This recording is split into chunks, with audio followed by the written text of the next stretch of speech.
옛날 옛적에 어느 마을에 돌쇠라는 선비가 살았습니다. 이 돌쇠의 집은 마을에서도 손에 꼽힐 만큼 부유한 집이었습니다. 그러나 돌쇠의 아버지가 어릴 적에 병을 얻어서 일찍 돌아가시고 돌쇠는 홀어머니의 밑에서 자라게 되었습니다. 돌쇠가 나이가 들어서 과거에 응시하여 합격을 하게 되었고 관직에 오르기를 기다리고 있었으나 아무런 소식이 없었습니다. 도대체 왜 나는 관직이 내려지지 않는 것이지? 다른 사람들은 벌써 관직을 얻었는데. 그런데 그러던 어느 날 돌쇠는 한양에서 부임해 왔다는 한 관리를 주막에서 만나게 되었습니다. 관리가 돌쇠에게 솔깃한 이야기를 하는 것입니다. 한양에 있는 높은 관리분에게 뇌물을 좀 주고 친해지고 하면 관직을 얻을 수가 있지. 그 말을 들은 돌쇠는 몹시 좋아하며 즉각 집으로 달려왔습니다. 갑자기 돌쇠가 잔뜩 상기된 목소리로 자신을 부르니 돌쇠의 어머니는 무슨 일인가 싶어서 방에서 나왔습니다. 아들아, 무슨 일이 있느냐? 어찌 이리 호들갑을 떠느냐? 어머니, 제가 드디어 관직을 얻게 되었습니다. 아이고, 그게 정말이냐? 그래, 어떤 관직이더냐? 그것이 아직은 알 수가 없습니다. 그런데 문제가 하나 있습니다. 관직을 받는데 돈이 좀 필요하다고 합니다. 아무래도 자리가 자리인지라 여러 가지로 준비할 것들이 있어서 의관이며 업무를 수행하는데 필요한 살림이며 한양에서 살 집을 구하는 것도 그렇고. 돌쇠는 차마 어머니에게는 관직을 얻기 위해 뇌물을 가져다 줄 것이라고는 말하지 못하고 둘러댔습니다. 그러니 이 어머니는 고개를 끄덕이며 말했습니다. 이고 우리 아들이 이제 드디어 벼슬길에 오르게 되었는데 왜 내가 돈을 아껴서 무엇을 하겠느냐? 얼마면 되겠느냐? 한 500냥쯤 되려나 돌쇠는 대충 그렇게 생각을 하고 어머니에게 말했습니다. 한 500냥쯤 있으면 될 것 같습니다. 그러니 어머니가 말했습니다. 내가 1000냥을 내어줄 테니까 돈 걱정하지 말고 나란 일에 신경이나 쓰거라. 그리고 돌쇠는 어머니가 준 돈을 가지고 한양에 갔습니다. 그런데 한양의 인심은 무서웠습니다. 사람들이 돈 냄새들은 또 어찌나 잘 맞는지 돌쇠가 큰 돈을 가지고 있다는 것을 아는 것처럼 그럼 수많은 사람들이 돌쇠에게 달라붙어서 이런저런 사기를 치기 시작했습니다. 하지만 돌쇠는 정신을 똑바로 차리고 관직을 얻기 위한 방법을 찾기 시작했습니다. 그리고 어느 날 그런 돌쇠에게 멀끔하게 차려입은 한 양반이 다가와 말했습니다. 그 관직을 얻기 위해 오셨나? 아니, 어떻게 알았소? 맞습니다. 관직을 어찌하면 얻을 수 있는 것입니까? 관직이 그냥 얻어지지는 않지. 돈이 필요하지 않겠소? 그 말에 돌쇠는 겁도 없이 돈주머니를 꺼내 보이며 말했습니다. 나 돈 있어. 아주 많소. 그러니 양반은 눈을 반짝거리며 돌쇠에게 말했습니다. 그러시구만. 이거 준비를 잘해 오셨군요. 그래, 이 돈 주머니에 얼마가 있나? 어떤 관직을 원하느냐에 따라 금액이 달라지는데. 그러니 돌쇠가 말했습니다. 1000냥이면 어떤 관직을 얻을 수 있는 겁니까? 1000냥 정도면 뭐 그냥 보통이지 관직을 얻기에는 그리 많은 돈은 아니겠소. 최근에 지방에서 올라온 김가라는 양반이 1000냥으로 사또 자리를 얻었는데. 그러니 돌쇠는 양반의 손을 붙잡고 말했습니다. 사또면 어떻소? 사또면 아주 좋지. 어디든 좋으니 내가 사또 자리를 얻게 좀 해주시오. 그러자 양반은 말했습니다. 네, 이거 아무나 해주는 게 아닌데 보아하니 좋은 사람 같아 보여. 네, 특별히 해주는 것이오. 일단 1000냥을 나에게 주시오. 내가 정승댁으로 잘 갖다 주고 부탁을 해주겠소. 그런데 어디 사시는 니시오? 저는 한양에서 살고 있는 김아무개요. 그럼 저기 홍물점 앞에 있는 주막에서 기다리고 있소. 며칠 안에 내가 찾아가리다. 그렇게 돌쇠는 돈 1000냥을 확인도 안 하고 덜컥 양반에게 주었습니다. 드디어 나도 관직에 오르는구나. 사또라 이제 떵떵거리면서 살 수 있겠다. 그렇게 좋아하던 돌쇠는 하루 이틀 날이 가면서 점점 불안해지기 시작했습니다. 이상하네 슬슬 소식이 올 때가 된 것 같은데 그렇게 돌쇠는 주막에서 이리저리 왔다 갔다 하면서 양반이 오기만을 기다렸습니다. 아무리 날이 지나도 양반은 오지 않았습니다. 그제서야 돌쇠는 속은 것을 깨달았습니다. 내가 사기를 당한 개로구나. 그리고 모든 것을 체념하고 집으로 발길을 옮겼습니다.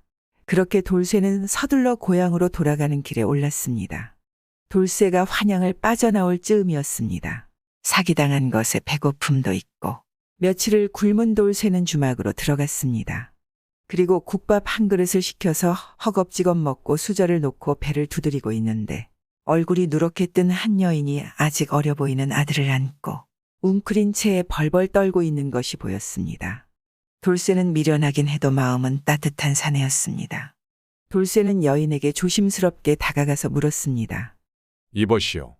왜 그러고 있습니까? 날도 추운데 옷이라도 제대로 갖춰 입으셔야지. 이 돈으로 헌 옷이라도 좀 입고 춥지 않게 계시오. 아이가 아프면 안 되지 않소. 돌쇠는 여인에게 돈 주머니에서 성냥을 꺼내어 주었습니다. 이 모습을 본 주모는 돌쇠의 마음 씀씀이에 감동하지 않겠습니까? 돌쇠가 떠나려 하자 여인이 돌쇠의 옷자락을 붙잡으며 물었습니다. 어디에 사시는 누구십니까? 그러니 돌쇠는 알아서 뭘 하시려고 그러시오. 나는 그냥 아무개 지방에 사는 돌쇠요. 그러니 여인은 다시 물었습니다. 날이 그럼 언제 다시 배울 수 있겠습니까? 내 이제 고향으로로 떠나는 길이요. 다시는 한양 땅을 밟지 않을 것 같으니 다시 볼 일은 없을 겁니다. 잘 사시오. 그렇게 돌쇠는 휘적휘적 걸음으로 옮겨 고향으로 가는 길을 떠났습니다. 주막주인과 여인은 함께 돌쇠의 뒷모습을 바라보고 있었는데 주막주인이 잠시 후 여인에게 말했습니다. 우리 집에서 일이나 좀 도우며 살아가는 게 어떻냐? 아들 키우면서 먹고는 살아야지. 그러니 여인은 그저 연신 감사하다는 인사만 하였습니다. 여인이 주막에서 일하게 된 지 열흘 정도 지난 어느 날이었습니다. 말총장수 한 사람이 말총을 한 짐 지고 주막에 들렀습니다. 국밥을 먹고 있는 말총장수에게 주막 주인이 그냥 물었습니다. 말총 줬소. 얼마에 파시오? 그러니 이 말총장수는 대답했습니다. 요즘 말총 값이 오르고 있는데 그냥 내가 싸게 줄게. 성냥만 내시오. 그러자 주막 주인은 손을 저으며 부엌으로 들어갔습니다. 그런데 여인은 생각했습니다. 요 근래 말총을 팔러 오는 장수들이 아예 보이지 않았는데 이참에 말총을 사둬야겠구나. 마침 성냥이 있으니 여인은 그렇게 생각을 하고는 말총 장수에게 돌쇠에게 받은 성냥을 주고 말총을 하나 사두었습니다. 그런데 여인의 생각이 맞았습니다. 갑자기 말총이 수량이 이상하게 적어져서 말총을 파는 장수가 많지 않았고 많은 사람들이 말총을 구하기 위해 웃돈을 주는 상황이 벌어졌습니다. 결국 성냥이던 말총값은 무려 30냥으로 10배나 뛰게 되었습니다.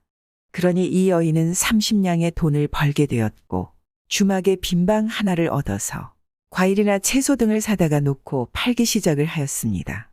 여인의 장사 수완이 제법이었습니다. 아니 제법 정도가 아니라 아주 뛰어났습니다. 한 해가 지나 30냥 정도 가지고 있던 여인의 재산은 무려 300냥이 되어 있었고 여인은 다시 돈으로 점포를 늘려 과일 채소뿐 아니라 비단이나 명주 종이와 같은 비싼 물건들도 사다 팔기 시작했습니다. 그래서 여인은 아주 큰 돈을 벌게 되어 재산이 수만 냥에 이르게 되었습니다. 세월이 많이 흘렀으니 여인의 아들도 어엿한 청년이 되어 어머니의 장사를 돕고 있었습니다. 둘은 한양에서도 입이 떡 벌어지는 큰 집을 사서 살게 되었습니다. 그런데 아무래도 여인이 남편도 없는 과부의 몸인데 돈이 많다는 소문이 여기저기 나게 되니 그런 여인의 남편 자리를 노리는 사내들이 많아지게 되었습니다. 그리고 그 중에는 무례배나 천성이 아주 못되고 나쁜 사람들도 많이 있었습니다. 그러니 이 주막 주인이 여인에게 가서 말했습니다. 적당한 사람 잘 찾아서 혼인을 하는 게 어떻겠나. 그러니 이 여인이 말했습니다. 저는 본뒤 시골 양민의 딸로 태어나서 시집을 갔었습니다. 흉년이 거듭되어 남편은 죽고 아들 하나 간신히 살려서 서로 의지하며 걸식을 하고 살아가게 되었죠. 그런데 다 죽어가는 판에 천만다행으로 착하디 착한 선비님을 만나 이렇게 살아나게 된 것이랍니다. 제가 그분을 어이있는단 말입니까? 저는 그분을 따를 것입니다. 행여나 만나지 못하게 되더라도 죽을 때까지 마음을 지킬 것입니다. 여인은 사람을 시켜서 돌쇠의 소식을 수소문했습니다. 그곳에서 계속 장사를 하면서 돌쇠의 소식이 오기만을 기다리고 있었습니다. 그리고 어느 날 드디어 기다리고 기다리던 돌쇠의 소식이 들려왔습니다. 마님 제가 돌쇠라는 선비의 소식을 가지고 왔습니다. 그것이 시골의 어느 객사 근처에서 집신을 짜면서 팔아서 살아가고 있습니다. 몇 년 전에 어머니가 돌아가시고 가족들도 병에 걸려서 모두 죽었답니다. 혼자 남아서 폐인처럼 살다가 그래도 근래에 들어서는 집신이라도 짜면서 먹고 살고는 있다고 하는데 몰골이 말 아니었습니다. 이렇게 말하는 것입니다. 여인은 심부름을 하고 온 머슴에게 말하는 것입니다. 하나만 더 부탁해도 되겠니?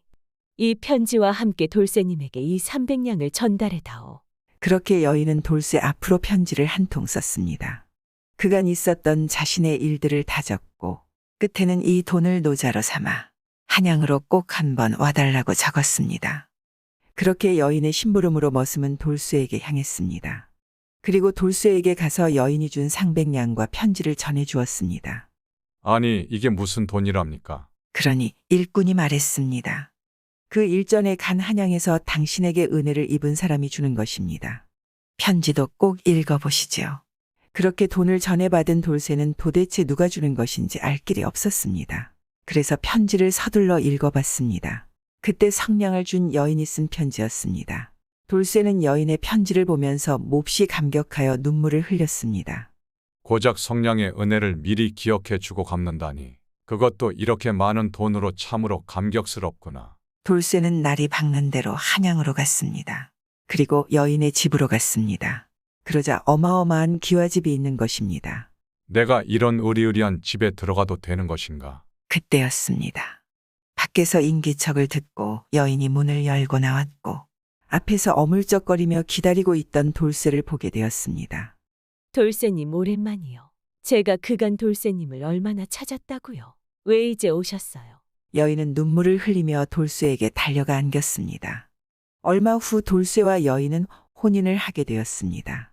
두 사람이 혼인을 하게 되면서 돌쇠는 여인에게 많은 점포와 땅과 돈을 받게 되었는데 그 재산이 자그마치 3만 냥에 해당하는 양이었습니다.